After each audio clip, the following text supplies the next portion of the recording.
الحمد لله والصلاة والسلام على رسول الله وعلى آله وصحبه ومن والاه أما بعد. عن أبي هريرة رضي الله عنه قال قال رسول الله صلى الله عليه وسلم: لا تحاسدوا ولا تناجشوا ولا تباغضوا ولا تدابروا ولا يبيع أحد بعضكم على بيع بعض وكونوا عباد الله إخوانا المسلم أخو المسلم.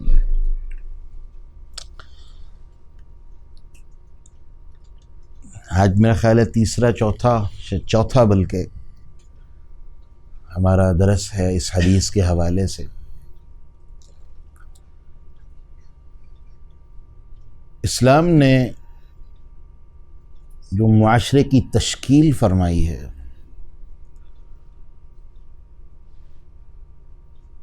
اس میں سب سے بڑی چیز کے اوپر اہمیت دلائی ہے اور زور دیا ہے وہ مومن کا مومن سے تعلق ہے.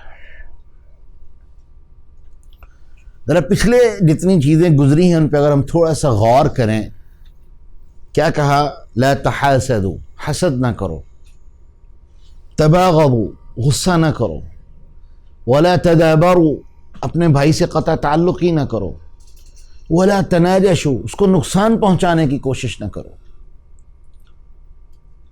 یعنی مومن کے لیے اللہ رب العالمین نے مومن کا تعلق جو ہے وہ سب سے اہم قرار دے دیا ہے. انما المؤمنون اخوہ. اور اللہ رب العزت نے اسی لیے اپنے رسول کے ذریعے سے ہماری ہر زاویے سے تربیت کی ہے. بغض نہ رکھنا، حسد نہ رکھنا، کینہ نہ رکھنا، عناد نہ رکھنا، دشمنی نہ رکھنا، نقصان پہنچانے کی کوشش نہ کرنا، غصہ نہ کرنا، قطع تعلق ہی نہ کرنا. مقام افسوس یہ کہ آج ایک مومن کے دل میں مومن کے لیے ایسی کوئی جگہ نہیں ہے، بلکہ ہماری ترجیحات، اگر ہم بات کروں، یہ بات بڑی سخت ہے لیکن حقیقت پر مبنی ہے کہ ہماری ترجیح، ہماری اولین ترجیح وہ صرف دنیا ہے. صحابہ کرام کو دیکھیں رضوان اللہ علیہم مجمعین، کسی صحابی سے آپ کو دنیا کے تمے کی بو بھی نہیں آئے گی. وہ تجارت کرتے تھے تو کس لیے؟ 3 اصول اللہ رب العزت نے قرآن میں وضع کیے ہیں بہترین تجارت کے لیے. ان الذین یتلون کتاب اللہ اقاموا الصلاة وانفقوا مما رزقناهم سرا وعلانیہ یرجون تجارۃ لن تبور. بہترین تجارت 3 اصولوں پر ہوگی.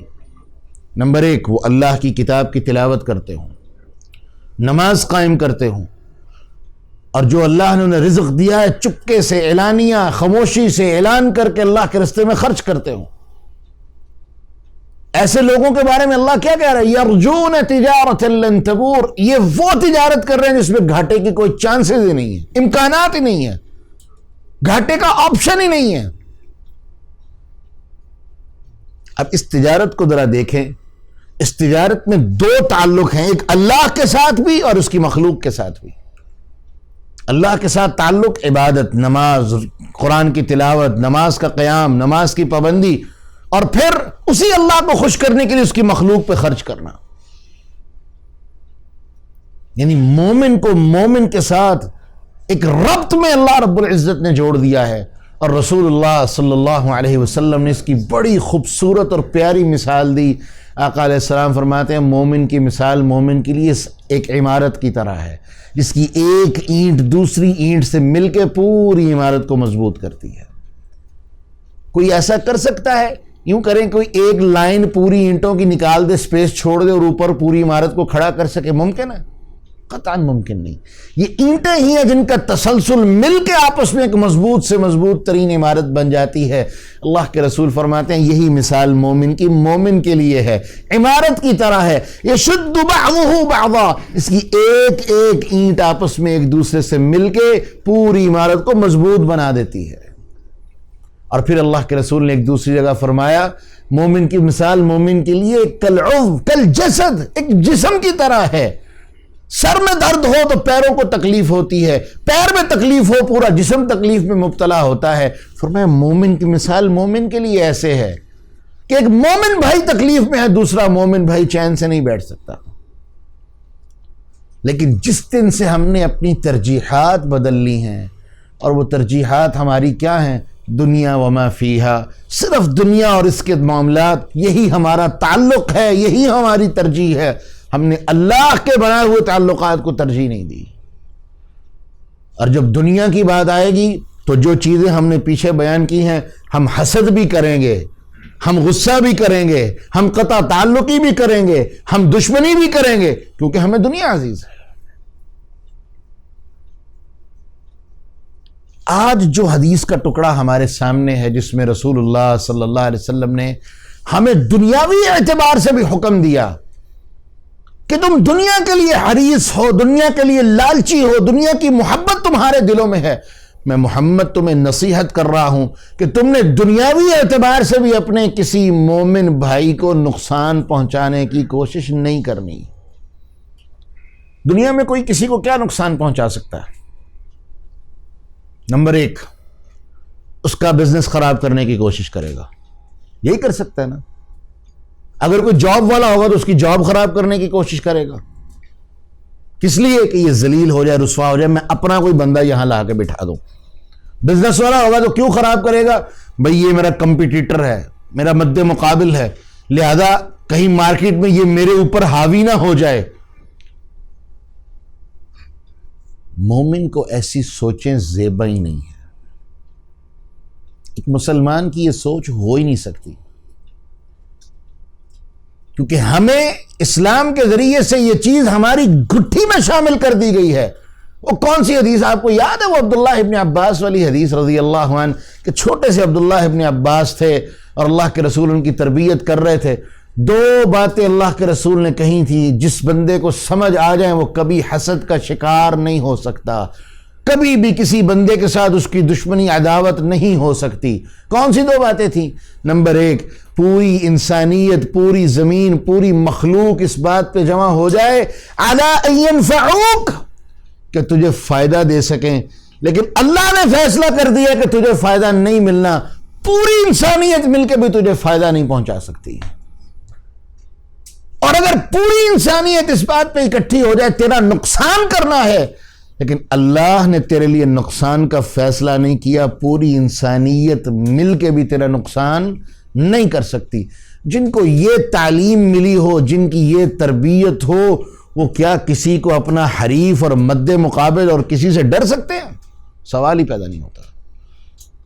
میرے رب نے مجھے میرا نصیب دینا ہے اور کوئی مجھ سے میرا نصیب چھین نہیں سکتا، اور کسی کے نصیب سے میں چھین نہیں سکتا، کیونکہ اس کا نصیب اس کے رب نے اس کے ساتھ لکھ دیا ہے۔ ہم کہتے تو ہیں لیکن عملی زندگی میں یہ چیز ہمارے نظر نہیں آتی ہے۔ ہماری پلاننگز کیا ہوتی ہیں؟ یار یہ بندہ نا اس طرح سیل کر رہا ہے، میں نے بس اس طرح سیل کرنی ہے کہ میں نے اس کی سیل رہنے نہیں دینی۔ اور اس کے لیے ہم کیا طریقہ کیا کرتے ہیں؟ یہ بندہ میرا کسٹمر ہے، وہ اس کے پاس پہنچے گا، میری سیل کے اوپر سیل کرنے کی کوشش کرے گا۔ اور دنیا کے اندر کسی کو ذلیل کرنے کا دوسرا طریقہ کیا ہے؟ اس کا کہیں رشتہ نہ ہونے دے، کہیں وہ رشتہ داری کرنا چاہ رہا ہے، اپنی شادی، بھائی کی شادی، بہن کی شادی، وہاں پہنچ جا کے کہ نہیں یہ تو بندہ ہی بڑا غلط ہے، یہ تو یوں ہے، یہ تو یا ہے۔ اچھا بھی تم ایسا کیوں چاہتے ہو؟ میں اس لیے چاہتا ہوں کہ جی میں اپنا رشتہ لے کے آیا ہوں، میں اپنی طرف سے آپ کو آفر کرنے آیا ہوں۔ رسول اللہ صلی اللہ علیہ وسلم نے حکم دیا، کوئی مسلمان ولا یبع احدکم علی بیع بعض، تم میں سے کوئی بندہ اپنے کسی مسلمان بھائی کی تجارت کے اوپر جا کے تجارت نہ کرے۔ اب میں آپ سے ایک سوال کرتا ہوں، ماشاءاللہ سارے بھائی کسی نہ کسی طرح سے بزنس سے منسلک ہیں، ہم سب تو یہی کام کرتے ہیں۔ ایک ہی بندے کے پاس 2 ہی بندے ایک آئٹم کو بیچنے کے لیے چلے جائیں گے، اور دونوں کی نیت کیا ہوگی؟ میں اس کی آئٹم یہاں پہ نہیں بکنے دوں گا۔ ایسا نہیں ہوتا؟ ایسا ہی ہوتا کہ نہیں ہوتا؟ 100% یہی سوچ ہوتی ہے کہ جی میں نے یہاں پر سیل کرنی ہے، دوسرے کو میں نے سیل نہیں کرنے دینی۔ جس طرح بھی ہے میں نے اس کسٹمر کو کیچ کرنا ہے۔ آپ جانتے ہیں فقہاء کے نزدیک ایسی تجارت حرام ہے۔ کیوں؟ کیونکہ اللہ کے رسول نے منع کر دیا ہے کہ کوئی بندہ بھی کسی جگہ جا کے اپنے بھائی کی فروخت کردہ چیز کے اوپر چیز فروخت نہ کرے۔ ہماری تجارت میں برکت کیسے آئے گی؟ ہمارے رزق میں برکت کیسے آئے گی؟ ہاں، جس چیز کی اجازت دی گئی، فرمایا ہاں اگر کوئی کافر ہے تب تم یہ کام کر سکتے ہو تاکہ فائدہ کسی مسلمان کو ملے۔ کافر کی تجارت کے اوپر جا کے تجارت کرو، اس کی تجارت کو خراب کرنے کی کوشش کرو، کوئی حرج نہیں، کیونکہ یہ اللہ کا دشمن ہے۔ لیکن مومن بھائی جس کو اللہ نے تمہارا بھائی بنا دیا ہے، حکم دے دیا اللہ نے اور اس کے رسول نے کہ کوئی بھی اس کی تجارت کو خراب کرنے کی کوشش نہ کرے۔ اور پیچھے یہ بات گزر چکی ہے، اللہ کے رسول صلی اللہ علیہ وسلم نے فرمایا، اللہ نے یہ بات کہی ہے، جس بندے نے کسی مومن بندے کو ذلیل کرنے کی کوشش کی، پریشان کرنے کی کوشش کی، نقصان پہنچانے کی کوشش کی، اللہ کہتے ہیں میں اس بندے کا بندوبست کروں گا، میں اسے ذلیل و رسوا کروں گا۔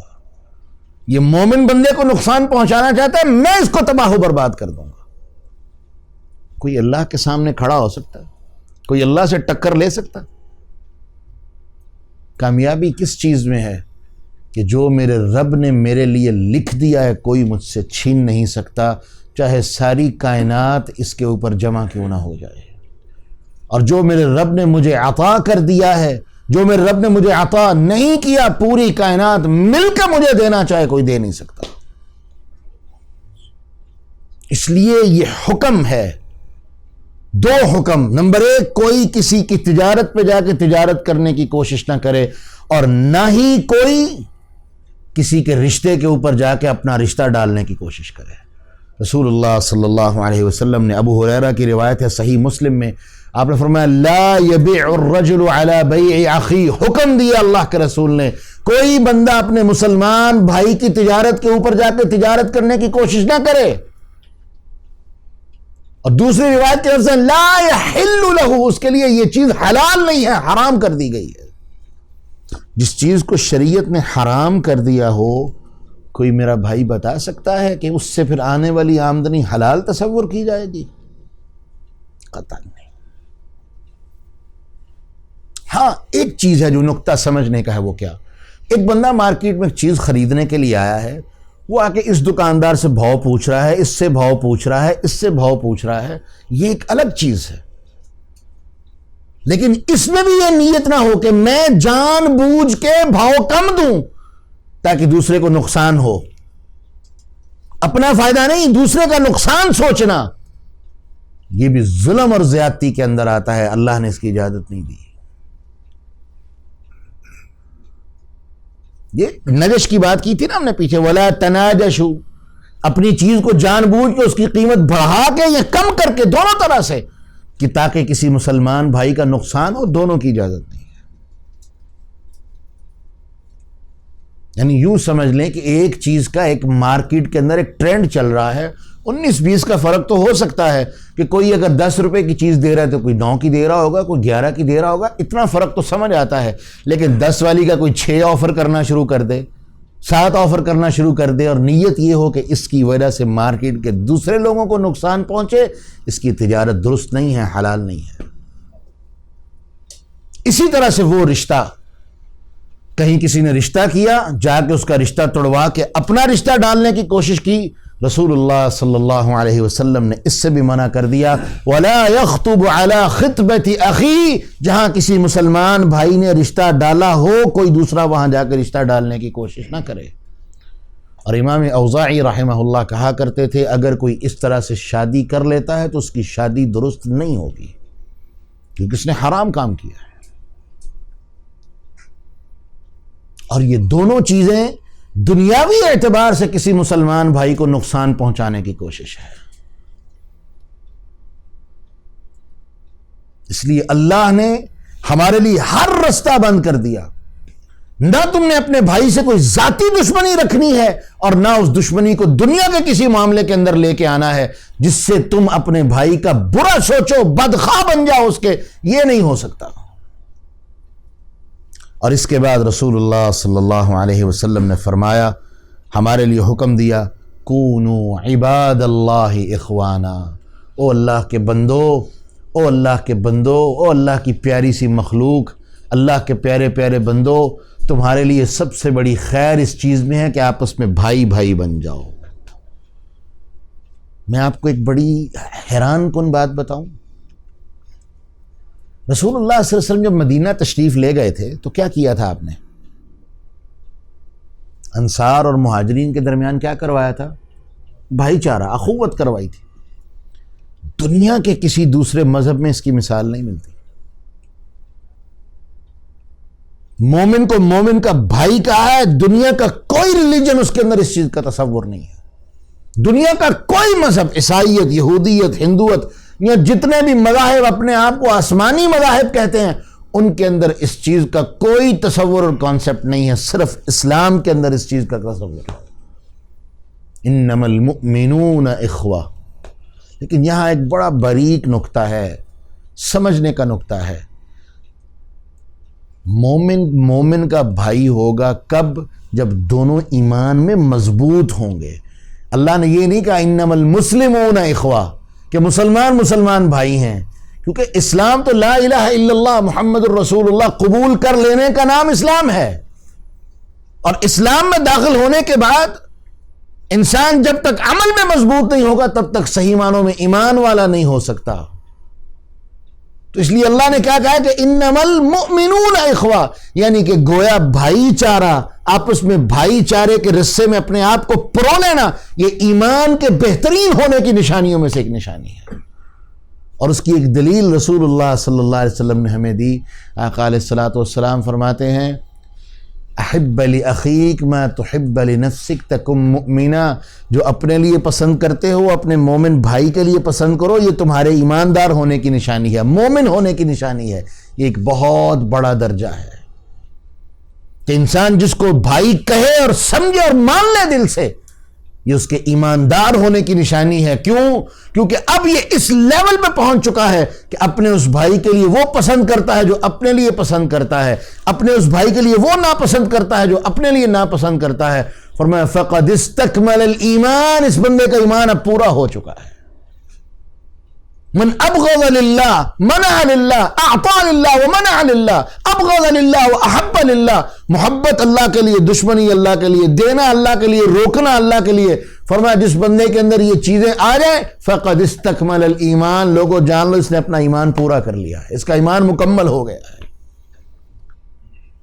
تو کیا کہا؟ کونوا عباد اللہ اخوانا، اللہ کے بندو آپس میں بھائی بھائی بن جاؤ۔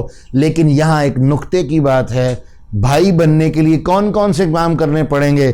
دل میں پھر اپنے بھائی کے لیے حسد نہیں ہو سکتا، ولا تباغضوا، اس کے لیے غصہ نہیں ہو سکتا، اس کو دھوکہ دینے کی کوشش نہیں کی جا سکتی، اس کے ساتھ ساتھ اس سے قطع تعلقی کا بھی نہیں سوچا جا سکتا، دنیاوی اعتبار سے تجارت میں اور رشتہ داری میں اس کو دھوکہ دینے کی یا اس کو دنیا کے اندر ذلیل اور رسوا کرنے کی کوشش یا تجارت میں اس کو رسوا کرنے کی کوشش، یہ سارے کام نہیں ہو سکتے۔ جب یہ ساری چیزیں تم سائیڈ پہ نکال دو گے تو اس کے بعد اللہ تمہارے اور تمہارے بھائی کے درمیان وہ محبت پیدا کرے گا جو اللہ کو مطلوب اور مقصود ہے۔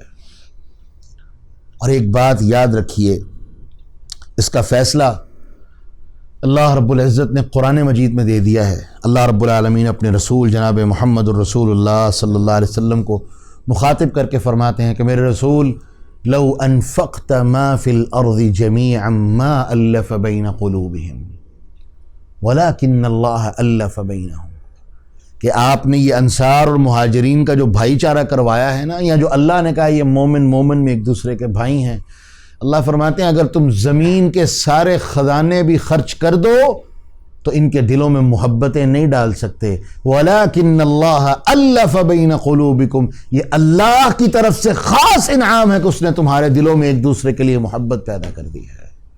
یہ ہے اسلام کی عظمت۔ میں نے ابھی آپ کے سامنے کہا دنیا کے کسی مذہب میں اس کی مثال نہیں ملتی جو اللہ نے ہمیں عطا فرما دی ہے۔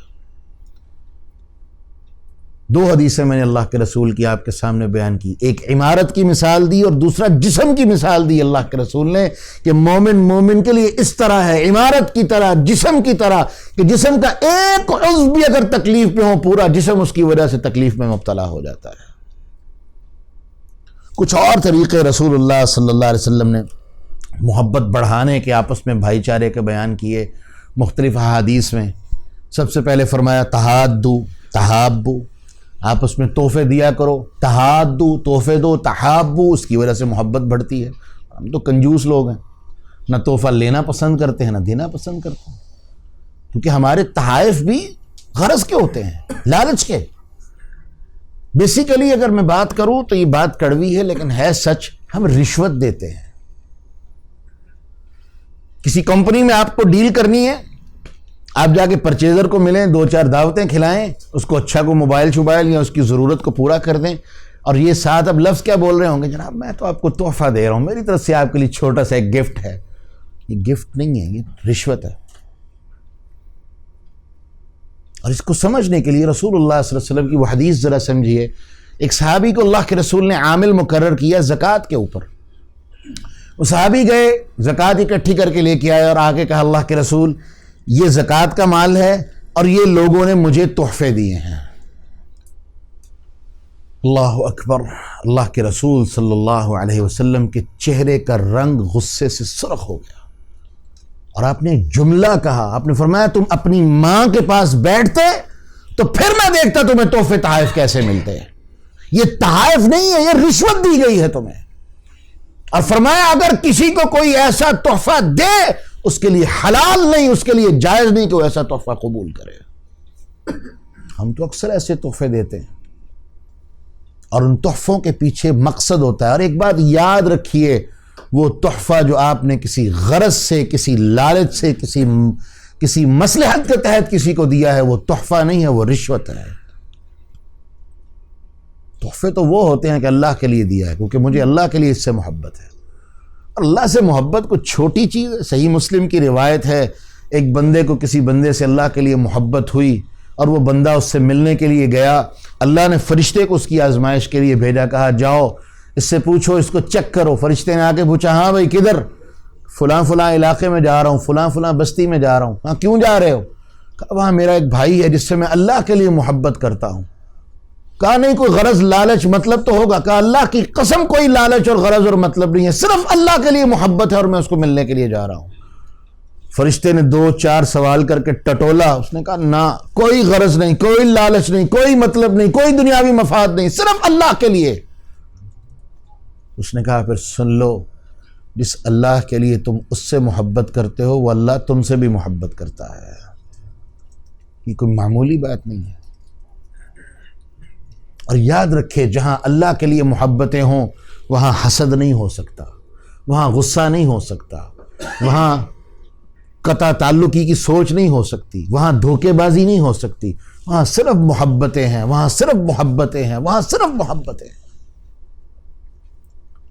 دوسری چیز اللہ کے رسول صلی اللہ علیہ وسلم نے فرمائی، آپ نے فرمایا بھی تحادو تحفے دیا کرو، فإن الہدیۃ تذهب وحر الصدر۔ جو سینے کی تنگیاں ہوتی ہیں نا، کبھی کسی بھائی کے دل میں کوئی بات آ جاتی ہے، فرمایا تحفہ دو، اس کی وجہ سے اللہ دلوں کی باتوں کو پھیر دیتا ہے، دلوں کو صاف کر دیتا ہے۔ لیکن یہ تحفے کون سے ہیں؟ جو اللہ کے لیے ہوں گے، جو اللہ کے لیے ہوں گے، کسی غرض اور لالچ اور مفاد کے تحت نہیں۔ میں پھر دہرا دوں، جو کسی غرض لالچ مفاد کے تحت تحفہ دیا اور لیا جائے گا وہ رشوت لی اور دی جا رہی ہے، کیونکہ آپ اس تحفے کے بدلے میں فوائد حاصل کرنا چاہتے ہیں۔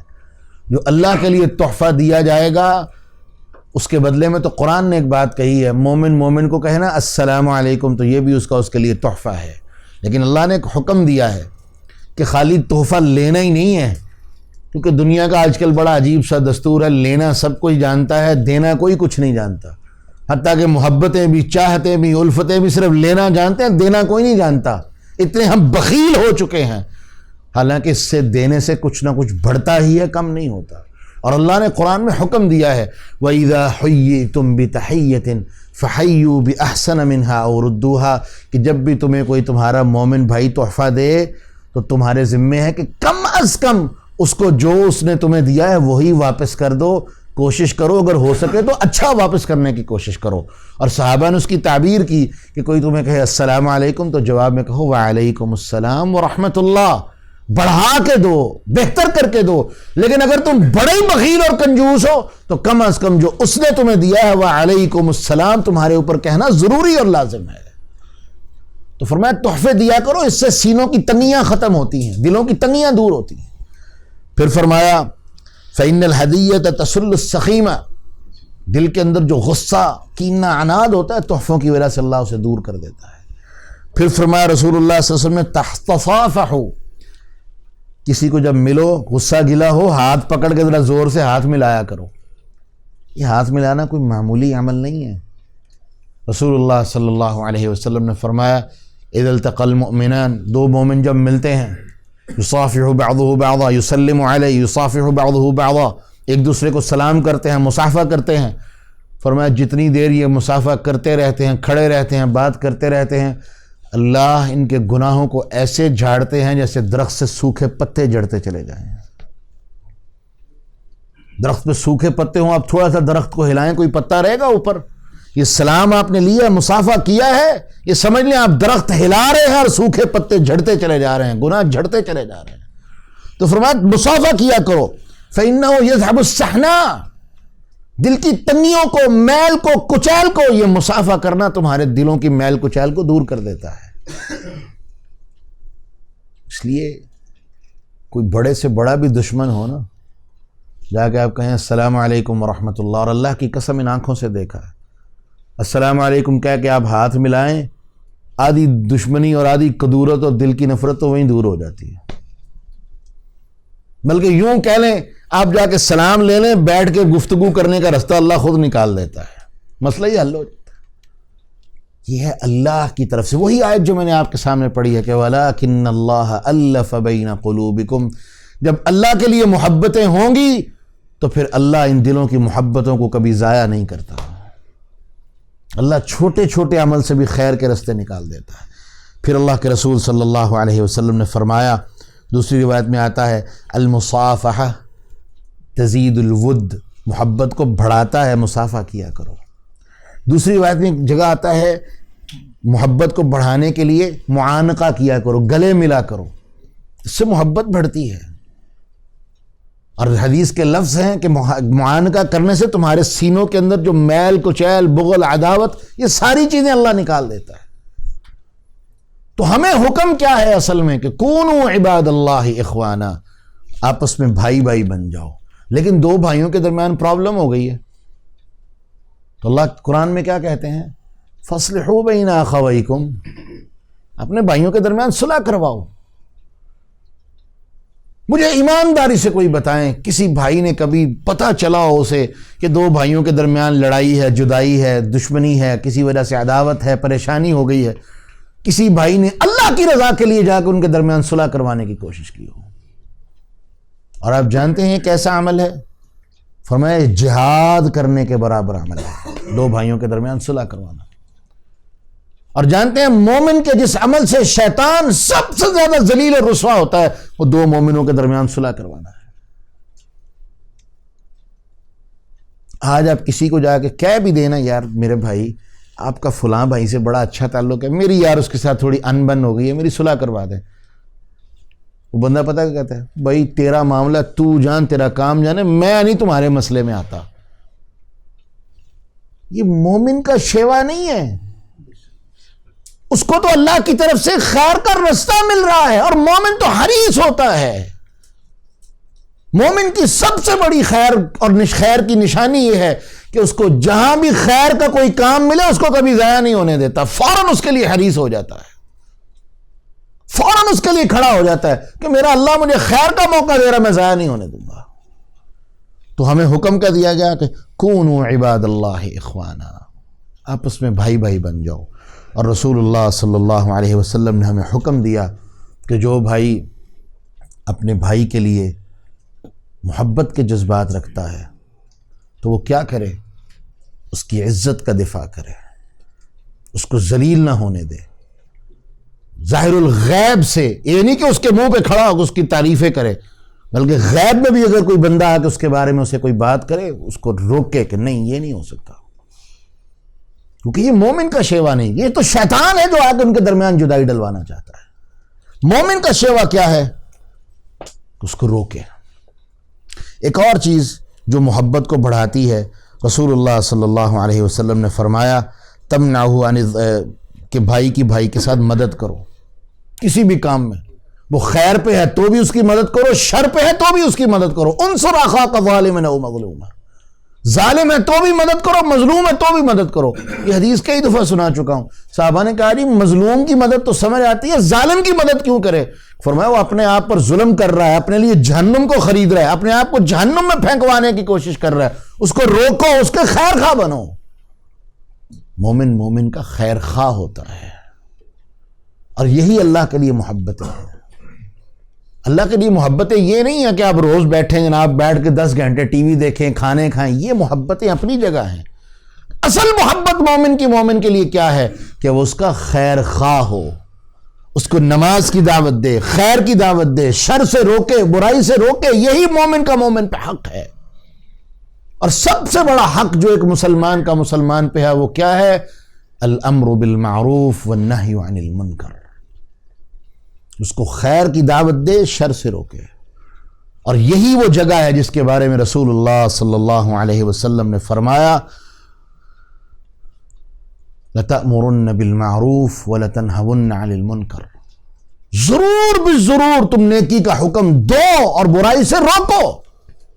أَوْ لَيُوشِكَنَّ اللَّهُ عَلَيْكُمْ عِقَابًا، اگر ایسا نہیں کرو گے تو اللہ تم پہ ایک عذاب کو مسلط کر دے گا، اور وہ عذاب کس طرح کا ہوگا کہ تم اللہ سے دعائیں بھی کرو گے، اللہ تمہاری دعاؤں کی کوئی پرواہ نہیں کرے گا، اللہ تمہاری دعاؤں کو قبول نہیں کرے گا۔ اس لیے اگر میرا کسی سے تعلق ہے یا آپ کا کسی سے تعلق ہے تو سب سے بڑی ذمہ داری امر بالمعروف اور نہی عن المنکر کی ہے۔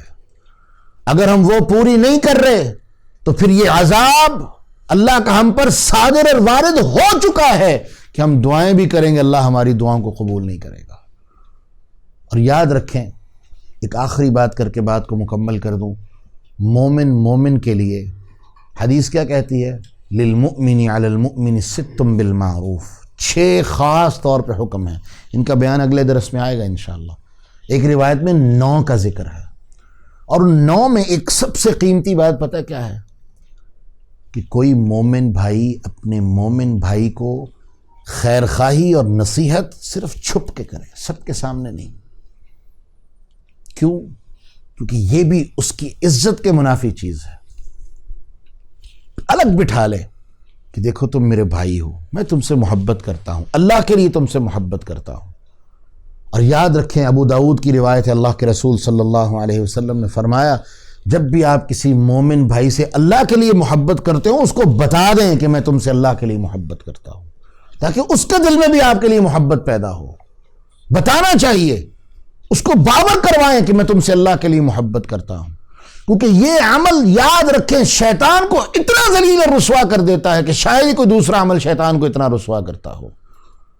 اس کو الگ بٹھائیں، یہاں تک کہ اللہ کے رسول نے فرمایا اگر کسی بندے کی اپروچ ہے حاکم وقت تک تو وہ حاکم وقت کے ساتھ بھی یہی معاملہ کرے کہ اس کو الگ بٹھا کے اس کی غلطی کی نصیحت کرے۔ ہم آج کسی کی